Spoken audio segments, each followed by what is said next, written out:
I'm Corey Proffitt-Boyd, and this is Say It Anyway. Say it anyway with Corey Proffitt-Boyd. Say it anyway. Say it anyway with Corey Proffitt-Boyd. Say it anyway. Hi, friend.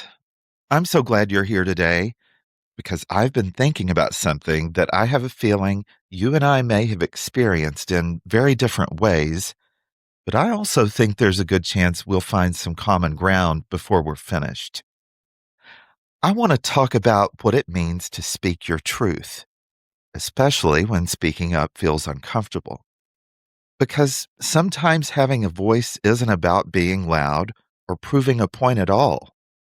Sometimes it's simply about knowing that you're allowed to have a boundary too.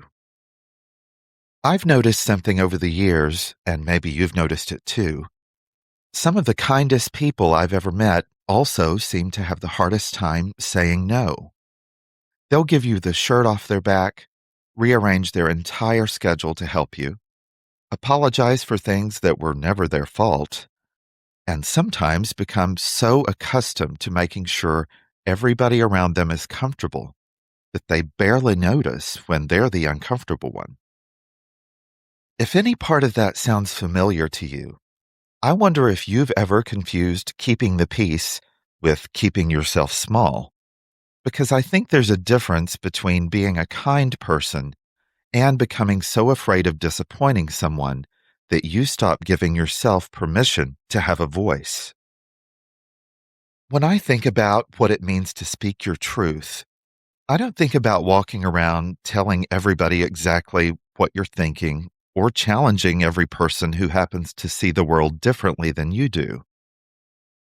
I think actually we should be able to disagree with each other without feeling some overwhelming need to convince the other person that we're right.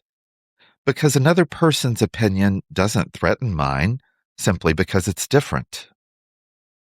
Where it changes for me is when somebody begins pushing their opinion or their belief onto me, or when something's happening that I know isn't right, and staying quiet would require me to ignore something inside myself that's telling me I need to speak up. That's where speaking your truth becomes a boundary, in my opinion, because you're no longer trying to control what someone else believes. You're simply trying to make it clear that they don't get to decide what you believe either. Even what I'm saying right now is just my opinion. It doesn't mean it's fact, and it certainly shouldn't serve as advice to anyone for a specific circumstance. But I really believe our culture is sort of split in half when it comes to this, because on one side you have people who were taught that being respectful means never making anyone uncomfortable, while on the other side, you have people who seem to believe that speaking their truth gives them permission to say absolutely anything they want without considering how it affects another human being. Neither one of those things feel right to me, because speaking your truth should never be confused with crossing someone else's boundaries, but it also shouldn't be confused with not having any boundaries of your own. There has to be room for both people to exist in a relationship, a family, a workplace, or even just a conversation between two complete strangers. And I think part of learning how to use your voice is realizing that you don't have to take someone else's voice away in order for yours to matter. I grew up in a small town, so I saw a lot of this in ways that I didn't really have words for at the time, because there were certain ideas that had been passed down for generations and were simply accepted as the way things were supposed to be. One of those was respect your elders, which sounds perfectly reasonable on the surface, and I absolutely believe people deserve to be treated with respect. But the interpretation I sometimes saw was that respecting someone older than you meant that you were never supposed to disagree with them, question them, or, heaven forbid, talk back. Even as a kid, I remember wondering what you're supposed to do when that older person is wrong, or when they're intimidating you, or when they're behaving in a way that you know isn't okay. Because surely being younger than somebody doesn't mean you're required to surrender your ability to recognize when something just isn't right. Apparently, asking those kind of questions earned me a reputation for sassing, which, looking back, is actually pretty funny because many, many years have passed, and here I am with a microphone and an entire podcast called Say It Anyway. So I suppose we can safely say the sass has survived. The funny thing is that I never really thought of myself as somebody who was trying to be rebellious simply for the sake of being rebellious. Because most of the time, I genuinely felt like I was just saying what I believed needed to be said. That doesn't mean I always said it perfectly. And I'm sure there were times when my delivery could have been better, especially when I was younger. But I think there's an important difference between disrespecting someone and disagreeing with them. If we're not careful, we can teach people that being polite means being silent, and then wonder years later why they struggle to say no, why they apologize every time they express an opinion, or why setting even the smallest boundary fills them with guilt. I also think it becomes more complicated because there are people who recognize that vulnerability in others. And unfortunately, some people will definitely use that to their advantage. You can see it between coworkers or within families, between friends, and romantic relationships, and even in interactions between complete strangers. Because when one person is naturally aggressive and the other person is afraid to speak up, it can create an imbalance that becomes unhealthy very quickly. The timid person may tell themselves they're simply avoiding conflict, while the more aggressive person becomes increasingly accustomed to getting their way. And after enough time passes, both people can begin treating that imbalance as though it's simply the way the relationship works. That's one of the reasons I hope you give yourself permission to use your voice, because your voice doesn't have to be loud to be clear, and you don't have to become aggressive simply because someone else is. You can politely tell someone that you're not comfortable with something. You can disagree without insulting them. You can say no without attaching a 10-minute explanation to it. And you can listen respectfully to someone else's beliefs without agreeing to make those beliefs your own. To me, that's where speaking your truth and having healthy boundaries begin to meet. Because you're not trying to control another person. You're simply refusing to disappear in order to make the relationship easier for them. I don't really remember a particular moment when I suddenly learned how to do that, because speaking up has always been a pretty natural part of who I am, and maybe that's why this subject matters so much to me. I know there are people who don't feel that same comfort, and I wish they did, because I don't think your voice is something you should have to earn the right to use. I would love for someone who has spent years being afraid to speak up to begin realizing that they can be kind and still have boundaries. They can be compassionate and still disagree. And they can care deeply about another person's feelings without making themselves responsible for keeping that person comfortable every minute of the day. For me, the guide underneath all this is actually very simple, and it's the same rule I try to use everywhere else in my life. Do no harm. If I'm speaking my truth because I want to humiliate somebody, punish them, or deliberately make them feel small, then I need to stop and take a look at what I'm doing, because that's not the kind of person I want to be. If I'm speaking because something matters, because a boundary needs to be expressed, because someone else is being harmed, or simply because remaining silent would mean pretending I agree with something I don't, then I believe my voice has a place in that moment. There's another part of this that means a great deal to me, though, because using your voice isn't always only about you. Sometimes somebody else is watching you who hasn't found theirs yet. And the way you calmly stand up for yourself may show them something they didn't know was possible.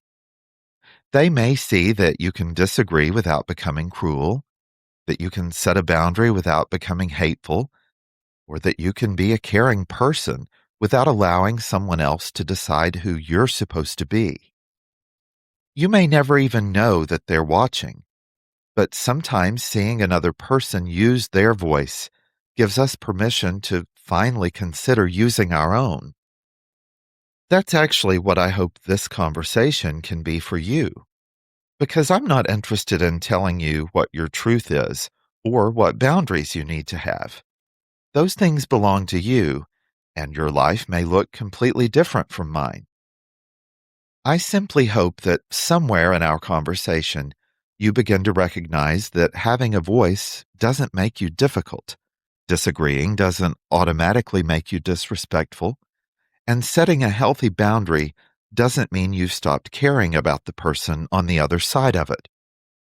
Sometimes it simply means you've finally decided there needs to be room in the relationship for your voice too. Coming up next, I want to share a question from a listener who's struggling with exactly this, because he's trying to figure out how to tell the difference between speaking his truth and simply speaking from anger. I think it's a question worth sitting with, and I have a feeling the answer may bring us right back to the little 3-word rule that has guided so much of my life. Welcome back, friend. Before the break, I mentioned that I had a question from a listener that fits so perfectly with what we're talking about today, and I wanted to share it because I think he puts words to something a lot of people probably struggle with when they hear the phrase, speak your truth. Ethan is listening in Bend, Oregon, and he writes, Hi, Corey. First, I just wanted to thank you for the show because it's helped me have some conversations I probably wouldn't have had otherwise. I've been struggling with something lately, and I'm hoping you'll talk about it.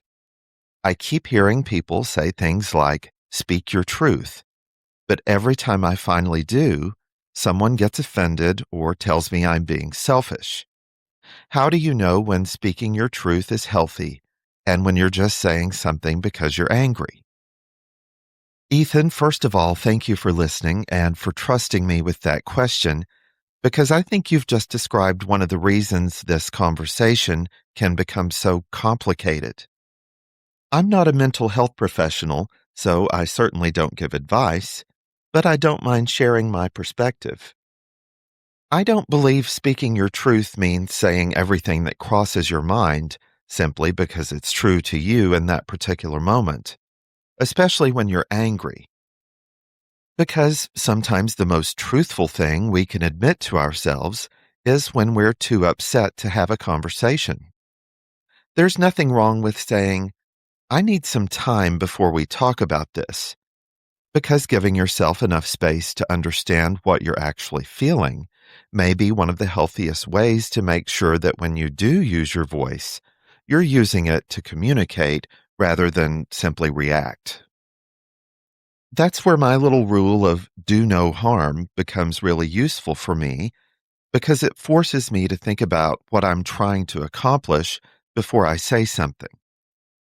If I'm about to speak because I want the other person to hurt the way they've hurt me, that's something I need to recognize in myself, because even if everything I'm preparing to say is technically true, truth can still be used as a weapon when the intention behind it is to cause pain. On the other hand, if I'm speaking because I need to make my boundary clear, because something's affecting me, because I need to correct something that isn't true, or because continuing to stay silent would mean participating in something that doesn't feel right to me, then that's a very different intention, even though the conversation itself may still be uncomfortable. I also think it's important to remember that someone becoming offended doesn't automatically mean you've done something wrong. Because sometimes people become uncomfortable simply because a relationship is changing in a way they didn't expect. If you've spent years saying yes to everything and you suddenly begin saying no, the people who became accustomed to your yes may not immediately celebrate your new boundary, and that doesn't necessarily mean they're terrible people either. They may simply be experiencing a version of you they haven't had to interact with before, and both of you may need some time to figure out what the relationship looks like when your voice is taking up a little more room in it.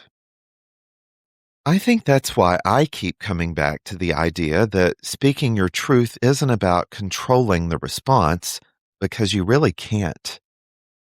You can choose your words carefully, you can speak with kindness, and you can make every effort to listen and approach the conversation without trying to attack anybody. But you still don't get to decide how the other person receives what you're about to say. That's a difficult thing to accept when you're someone who genuinely cares about other people's feelings, because there's always a temptation to keep explaining yourself until the other person finally says, "Okay, I understand and I agree with you." Sometimes that moment never comes, and learning that your boundary doesn't require unanimous approval can be incredibly freeing for you.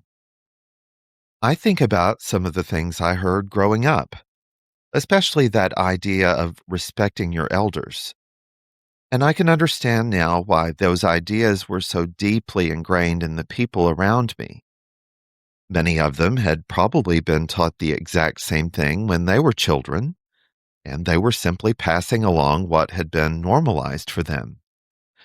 But I still don't believe respect requires you to surrender your ability to think for yourself. I can respect somebody's age, their experience, their position, or their relationship to me, while also recognizing that none of those things automatically makes everything they say correct. And I can disagree without needing to diminish them as a person. Maybe that's one of the distinctions that matters most to me in this conversation, because I don't want speaking your truth to become another phrase people use to justify hurting each other. If I tell you something cruel and then defend myself by saying, "Well, I'm just speaking my truth," I haven't necessarily demonstrated courage or healthy boundaries. I may have simply found a nicer phrase for being unkind. The version of speaking your truth that I hope we're talking about today has room for your dignity and mine at the same time, because I don't have to make you feel smaller in order to stand fully in who I am. I also want to go back to something I said before the break, because I think this may be especially important if you've spent much of your life being afraid to speak up. Your voice doesn't suddenly have to become the loudest one in the room, and you don't have to transform yourself into somebody confrontational in order to have boundaries. Sometimes using your voice may be as simple as saying, "I need to think about that before I give you an answer," instead of automatically saying yes. It might mean telling someone, "I understand what you're saying, but I don't agree," without turning the conversation into a competition. Or it may mean recognizing that you don't owe every person access to every part of you simply because they want it. There's something else I hope you'll consider, especially if using your voice still feels uncomfortable, because you may not realize who is learning from watching you. I know how much other people have helped shape my life, sometimes without ever knowing they were doing it. And I can look back at people who showed me possibilities I couldn't see for myself at the time. That's one of the reasons I believe using your voice can become an act of service as much as an act of self respect. Because when you show someone that it's possible to be kind without becoming invisible, they may begin to imagine that possibility for themselves. I would love for more people to experience that kind of freedom because there's something incredibly peaceful about knowing you can walk into a room without needing to dominate it and without needing to disappear inside it either. You can simply be there as yourself with your beliefs, your values, your boundaries, your compassion, and your willingness to listen, knowing that the person sitting across from you has exactly the same right to bring those things into the conversation. We don't have to agree about everything in order to respect each other, and we don't have to abandon ourselves in order to love each other. That's probably what I would want you to hear most clearly today, Ethan, and it's what I would want you to hear too if you've been listening and recognizing yourself somewhere in this conversation. I can't tell you exactly when to speak or what boundary is right for your life because those answers belong to you. But I hope you'll give yourself permission to start asking the questions. If something doesn't feel right, allow yourself to wonder why. And if you're about to say yes when everything inside you wants to say no, just give yourself a moment before answering. If you're afraid someone won't like you anymore because you politely disagree with them, then maybe ask yourself whether being liked is worth becoming someone you don't recognize. I've had the privilege of watching my own life change in ways I could never have imagined when I was that kid in a small Kentucky town being told I was sassing because I had something to say. And so much of that change has come through other people who helped me see possibilities in myself that I couldn't see yet. Now, I get opportunities every day through my work, through this microphone, through conversations with people I may know for years and people I may meet only once, to hopefully give some of that back.